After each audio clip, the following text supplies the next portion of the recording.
আজকে যে পরোটার রেসিপি শেয়ার করব এইভাবে হয়তো কেউই কোনোদিন বানাননি।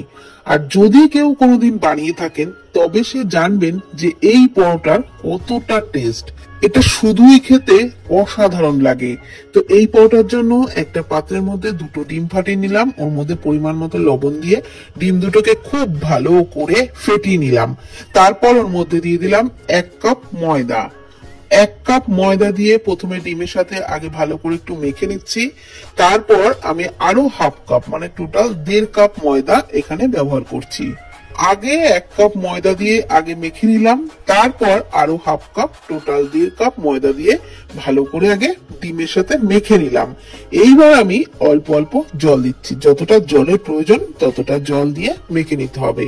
তবে খুব বেশি জল কিন্তু একদমই লাগবে না, যেহেতু এর মধ্যে ডিম আছে তো এটা কিন্তু এমনিতেই নরম হয়ে যাবে। তো সামান্য পরিমাণে একটু জল দিয়েই এটা মেখে নিচ্ছি। তবে ডোটা যেন সফট হয় সেদিকে কিন্তু খেয়াল রাখতে হবে। তো সেইভাবেই জলের পরিমাণটা দিয়ে খুব ভালো করে মেখে নিতে হবে। আর যেহেতু এর মধ্যে ডিম আছে তো একটু কিন্তু চ্যাটচ্যাট করবে, মানে হাতে একটু লেগে লেগে আসবে। সেই কারণে লেচি কাটবার আগে শুকনো ময়দা দিয়ে একটু মেখে নিলে তাহলে লেচিগুলো কাটতে সুবিধা হবে। এবার মিডিয়াম সাইজের করে আমি লেচিগুলো কেটে নিয়েছি, আর এখানে 7টা লেচি টোটাল হয়েছিল। এক একটা লেচিকে একটু শুকনো ময়দা দিয়ে বেলে নিচ্ছি। গোল পরোটাই বেলে নেব, আর পরোটাগুলো একটু পাতলা করেই বেলবো, তাই বলে খুব বেশি পাতলা কিন্তু বেলবো না। মোটামুটি একটু পাতলা করেই সব পরোটাগুলোকে বেলে নেব। রুটির থেকে একটু পাতলা করে অবশ্যই বেলতে হবে। তো আমি এই রকম পাতলা করে বেলে নিয়েছি, আর এই একইভাবে সব কটা পরোটাকে বেলে নিয়েছি। এইবার পরোটাগুলোকে সিদ্ধ করে নেব। তার জন্য কড়াইয়ে অল্প জল ভালো করে গরম করে নিয়েছি।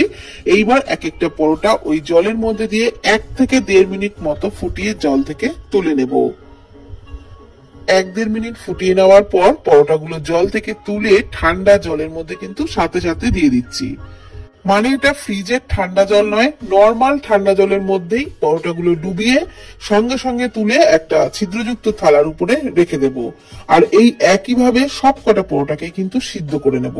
1 থেকে 1.5 মিনিট মতো জলে ফুটিয়ে সঙ্গে সঙ্গে জল থেকে তুলে ঠান্ডা জলের মধ্যে ডুবিয়ে আবার সাথে সাথে তুলে ছিদ্রযুক্ত থালার উপরে রেখে দেবো, যাতে এই পরোটাগুলোর এক্সট্রা জলটা ঝরে যায়।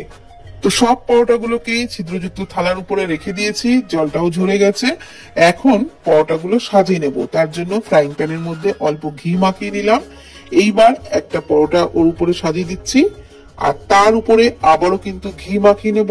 আপনারা ঘিয়ের জায়গায় বাটারও মাখিয়ে নিতে পারেন, তবে ঘি না হলে বাটার দুটোর একটাই ব্যবহার করবেন। তেল কিন্তু ব্যবহার করবেন না, তাহলে এই পরোটার আসল টেস্টটা পাবেন না। উপরে আরো একটা পরোটা চাপিয়ে দিলাম, আর তার উপরে আবারও একটু ঘি ব্রাশ করে নিচ্ছি। এইভাবে পর পর আমি 4টে পরোটা রেখে দেবো, মানে একটা পরোটা রাখবো, তার উপরে আবারও একটু ঘি ব্রাশ করে তার উপরে আরো একটা পরোটা, এইভাবে কিন্তু পর পর 4টে পরোটা রেখে দিচ্ছি। আর এইবার দিয়ে দিচ্ছি, মানে একটু ঘি ব্রাশ করে নেওয়ার পরই 4টে পরোটার উপরে দিয়ে দিচ্ছি 1 পাতা চিজ ছিঁড়ে ছিঁড়ে দিচ্ছি। আপনারা কিন্তু মানে গোটা চিজ গ্রেট করেও দিতে পারেন। এইবার তার উপরে আরো একটা পরোটা চাপিয়ে আবারও একটু ঘি ব্রাশ করে নিচ্ছি, আর ঠিক একই রকম ভাবে আরো 1 পাতা চিজ কিন্তু ছিঁড়ে দিচ্ছি। আচ্ছা, আপনারা চাইলে প্রত্যেকটা পরোটার উপরেই কিন্তু চিজ দিয়ে দিয়ে সাজাতে পারেন, তবে আমি প্রত্যেকটা পরোটার উপরে দিলাম না, দুটো পরোটার উপরে দিয়েছি। আর তার উপরে আবারও আরেকটা পরোটা চাপিয়ে উপরে একটু ঘি ব্রাশ করে নিচ্ছি, আর তার উপরে আরো একটা পরোটা চাপিয়ে দিচ্ছি। এইভাবেই কিন্তু সব কটা পরোটাকে সাজিয়ে নিয়েছি, আর ওপরে একটু ঘি ব্রাশ অবশ্যই করে নিতে হবে। এইবার ফ্রাইং প্যানটা গ্যাসের উপর বসিয়ে একদম লো আঁচে 15 মিনিট মতন কুক করে নিয়েছি। 15 মিনিট পর পরোটাটাকে কিন্তু উল্টে নিতে হবে, তবে একটু সাবধানে উল্টে নেবেন। একটা প্লেট চাপা দিয়ে উল্টে নিলে কোনো অসুবিধাই হবে না। গ্যাস বন্ধ করে আমি একটা প্লেট চাপা দিয়ে উল্টে নিলাম, আবারও গ্যাস অন করে ফ্রাইং প্যানটা বসিয়ে দিয়েছি, আর অপর দিকটা খুব সাবধানে ফ্রাইং প্যানের মধ্যে দিয়ে দিলাম।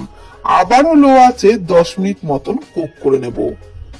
তো 10 মিনিট পর ঢাকনা তুলে নিলাম। এখন কিন্তু আমাদের চিজ পরোটা একেবারেই রেডি হয়ে গেছে। একটা প্লেটের উপরে নামিয়ে নিয়েছি। এই পরোটা ওপরটা যেমন মুচমুচে হয়, ভেতরটা কিন্তু ততটাই নরম হয় আর খেতে তো অসাধারণ লাগে। চায়ের সাথে খেতে কিন্তু আমার এই পরোটা বেশি ভালো লাগে, তবে আপনারা শুধু শুধুও খেতে পারেন, খেতে দুর্দান্ত লাগবে। দেখুন ভেতরের লেয়ারটা কত সুন্দর বোঝা যাচ্ছে, আর চিজে ভর্তি, খেতেও কিন্তু সত্যি অসাধারণ টেস্ট হয়। একবার বানিয়ে দেখুন, তারপর কিন্তু কমেন্ট করে আমাকে অবশ্যই জানাবেন যে আপনাদের কেমন লাগলো। সত্যি আবারও বলছি, এই পরোটার টেস্ট কিন্তু অসাধারণ হয়। তো ভিডিওটি কেমন লাগলো প্লিজ কমেন্টের মাধ্যমে জানাবেন। ভালো থাকবেন, সুস্থ থাকবেন, ধন্যবাদ।